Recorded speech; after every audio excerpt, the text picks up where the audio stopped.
ACR এর সিমেন্টগুলা কি আপনার সাদা কালো কিংবা কালোটার অংশটাই বেশি হয়। হ্যাঁ, আবার আপনি যদি ব্রাকেট দেন তাহলে সাদার অংশ হবে বেশি। আবার যদি আমেরিকান ডেরি দেন তাহলে সেক্ষেত্রে আপনার কি হয়, সাদা এবং লালের সমন্বয়টা বেশি হয়। এবং যদি সরকারি দেন, সরকারি ক্ষেত্রে আপনার কি হয়, সাদা এবং লালটা কিংবা সাদা কালোটা বেশি হয়। হ্যাঁ, কিন্তু সরকারি সিমেন্টের ক্ষেত্রে অধিকাংশ ক্ষেত্রে আপনার এই সিমেন্টগুলো কি মৃত থাকে, কোয়ালিটি কিংবা গুণাগুণ ঠিকঠাক মতো থাকে না। দেখা গেছে আপনার গরু পরিপূর্ণ ডাকে আসলো, এই কোয়ালিটি ঠিক নাই, এজন্য আপনি আপনার গরুকে সিমেন্ট দিলেন কিন্তু কি রাখলো না। প্রিয় খামারি ভাইয়েরা, আসসালামু আলাইকুম। কাছে ও দূরে কিংবা প্রবাস থেকে এই মুহূর্তে আমাকে যারা দেখতে পাচ্ছেন সবাইকে শুভেচ্ছা এবং অভিনন্দন। শুরু করছি কৃষি ও উদ্যোক্তা চ্যানেলের আরও একটি নতুন প্রতিবেদন। বন্ধুরা, আজকের এই ভিডিওর মাধ্যমে আমি আপনাদেরকে জানাবো যে কোন বীজ সেরা। আমরা গরু সাধারণত ডাকে আসলে সবাই কি বিভিন্ন কোম্পানির সিমেন্ট ব্যবহার করে থাকি। এখন এই যে সিমেন্টগুলো আছে, এসিআই আছে, ব্রাক আছে, আপনার আমেরিকান ডেইরি আছে, কিংবা সরকারি বীজগুলো আছে, এই বীজগুলোর ভিতরে কোন বীজটা সবচেয়ে আপনার গরুর জন্য উপযোগী এবং ভালো রেজাল্ট দেয়, এই বিষয়টা আমি আপনাদের মাঝে জানাবো। বন্ধুরা, আমি এ পর্যন্ত আমার গরুর খামারে যত সিমেন্ট ব্যবহার করছি, এই সিমেন্টের ভিতরে আমি সবচেয়ে ভালো রেজাল্ট পাইছি এসিআই এর সিমেন্ট।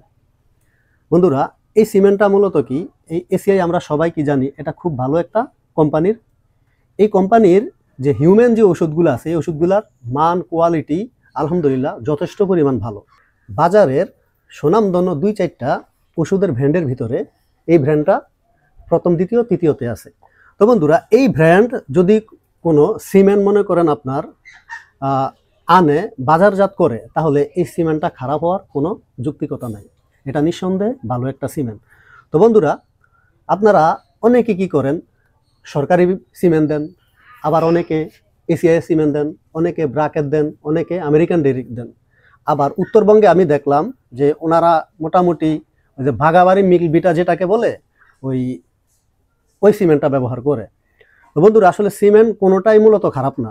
এই সব সিমেন্টগুলা কিছু কিছু ক্ষেত্রে কি ওই সিমেন্ট আপনার বিদেশ থেকে আমদানি করা হয়, অনেক বড় বড় কি সার গরুর থেকে সিমেন্টগুলো আমদানি করা হয়। তো ওই সিমেন্ট আসলে সব গরুতে বন্ধুরা দেওয়া যায় না। তো আমাদের দেশের যে সাভারে অবস্থিত যে গরু প্রজনন কেন্দ্রটা আছে, এর অধিকাংশ সিমেন্টগুলা কি করে, বিভিন্ন কোম্পানি বাজারজাত করে। এখন ধরুন যে একটা সারের থেকে বন্ধুরা হাজার হাজার হাজার হাজার সিমেন্ট তৈরি হয়।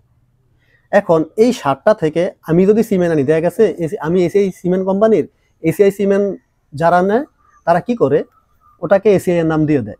আমেরিকান ডেইরিরা নেয়, ওটাকে আমেরিকান ডেইরি দিয়ে দেয়। ব্রাকেরা নিলে ওটাকে ব্রাকের নাম দিয়ে দেয়। কিন্তু মূলত এই সমস্ত সিমেন্টগুলো আসে ওই কৃত্রিম গো প্রজনন কেন্দ্র থেকে। এটা আসলে আমরা অনেকে জানি না। আবার কিছু কিছু ক্ষেত্রে দর্শক, অনেক কোম্পানি বিদেশ থেকেও উন্নত মানের সিমেন্ট আনে, কিন্তু বিদেশ থেকে যে সিমেন্টগুলো আনে, এই সিমেন্টগুলো দর্শক এটা আসলে অনেক অনেক দামি হয়। এই সিমেন্টগুলো আসলে আমরা সাধারণত সব গরুতে ব্যবহার করতে পারি না, আর এটা খুব কম রেয়ার। সরকারিভাবে এই সিমেন্টগুলা খুব বেশি কি বিদেশ থেকে আনা হয়। সরকারি রেটই ওরা 1500-2000 টাকা ধরে। তাহলে বুঝেন, যদি কোনো প্রাইভেট কোম্পানি এই সিমেন্টগুলো দেয়, তাহলে সেখানে আপনার থেকে 4-5 হাজার টাকা নিয়ে যেতে পারে। তো বন্ধুরা, আমি যেটা বলবো যে আপনারা যদি আপনার গরুকে ওই যে প্রজনন করান কিংবা সিমেন্ট দেন, এখন এই সিমেন্ট দিলে সবচেয়ে ভালো রেজাল্ট আপনারা কোন সিমেন্ট থেকে পাবেন? বন্ধুরা, আমি তো এসিআই এর কথা বলছি, নিঃসন্দেহে এটা ভালো কোয়ালিটির সিমেন্ট। বন্ধুরা, এটার বাছুরের যে কোয়ালিটি হয়, যেটা দেখেন, আমার এই বাছুরটা কিন্তু এসিআই এর 100%, একবারে জেনুইন পিওর 100%। এখন এটা কিন্তু ক্রসের মতো দেখা যায়। এসিআই এর সিমেন্টগুলো কি আপনার সাদা কালো কিংবা কালোটার অংশটাই বেশি হয়। হ্যাঁ, আবার আপনি যদি ব্রাকেট দেন তাহলে সাদার অংশ হবে বেশি। আবার যদি আমেরিকান ডেইরি দেন তাহলে সেক্ষেত্রে আপনার কি হয়, সাদা এবং লালের সমন্বয়টা বেশি হয়। এবং যদি সরকারি দেন, সরকারি ক্ষেত্রে আপনার কি হয়, সাদা এবং লালটা কিংবা সাদা কালোটা বেশি হয়। বন্ধুরা, এটা যার যার রুচি। বিষয় হলো, আপনারা যেই সিমেন্টই দেন, আপনারা চেষ্টা করবেন কি সরকারি সিমেন্টটা একটু কম দেওয়ার জন্য, না দেওয়ার জন্য। সরকারি সিমেন্টটা কেন দিতে নিষেধ করি, যে আমার এক ফ্রেন্ড আছে যে সরকারি এআই কর্মী।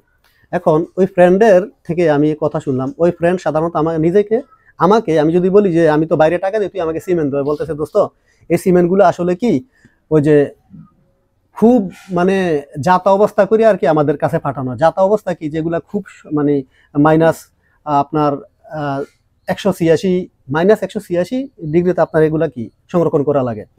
কিন্তু ওর ভাষ্য অনুযায়ী এগুলা সরকারিভাবে আনা হইলে এগুলা খুব মানে যাতা অবস্থায়, মানে ওই দিকে ওই ট্রাকের থেকে এই ট্রাক, এই ট্রাক থেকে এই ট্রাক, মানে হাত বদল হইতে হইতে হইতে হইতে এগুলা কি, এগুলা সিমেন্টগুলার কোয়ালিটি ঠিকঠাক মতো থাকে না, পরিপূর্ণ থাকে না। এই জন্য ওর উক্তি যে তুই তাহলে প্রাইভেট কোম্পানি সিমেন্ট ওগুলা ভালো রেজাল্ট পাবি। দর্শক, আমি আসলে প্রাইভেট কোম্পানি সিমেন্ট দিই, এসিএস সিমেন্ট দিই, আলহামদুলিল্লাহ ভালো রেজাল্ট পাই। হ্যাঁ, কিন্তু সরকারি সিমেন্টের ক্ষেত্রে অধিকাংশ ক্ষেত্রে আপনার এই সিমেন্টগুলা কি মৃত থাকে, কোয়ালিটি কিংবা গুণাগুণ ঠিকঠাক মতো থাকে না। দেখা গেছে আপনার গরু পরিপূর্ণ ডাকে আসলো, এই কোয়ালিটি ঠিক নাই, এজন্য আপনি আপনার গরুকে সিমেন্ট দিলেন কিন্তু কি রাখলো না, তাহলে ফলাফল কি মানে ক্ষতির সম্মুখীন আপনি হইলেন। তো বন্ধুরা, আমি সর্বোপরি বলবো যে যেই সিমেন্টই দেন, আমি বলবো অবশ্যই ভালো সিমেন্ট দিয়েন এবং দক্ষ টেকনিশিয়ান এআই কর্মী দিয়ে আপনারা কি কৃত্রিম প্রজননটা করাবেন, তাহলে ভালো রেজাল্ট পাবেন। এবং এসিআই বলেন, ব্রাক বলেন, আমেরিকান ডেইরি বলেন, এই যেই কোম্পানি সিমেন্টই দেন, এগুলা সবগুলা কি কোয়ালিটি সম্পন্ন সিমেন্ট কিংবা বীজ। আপনারা যে কোনো সিমেন্টই আপনারা ব্যবহার করতে পারেন, তবে চেষ্টা করবেন সরকারি সিমেন্টটা একটু কম ব্যবহার করার জন্য। ধন্যবাদ সবাইকে।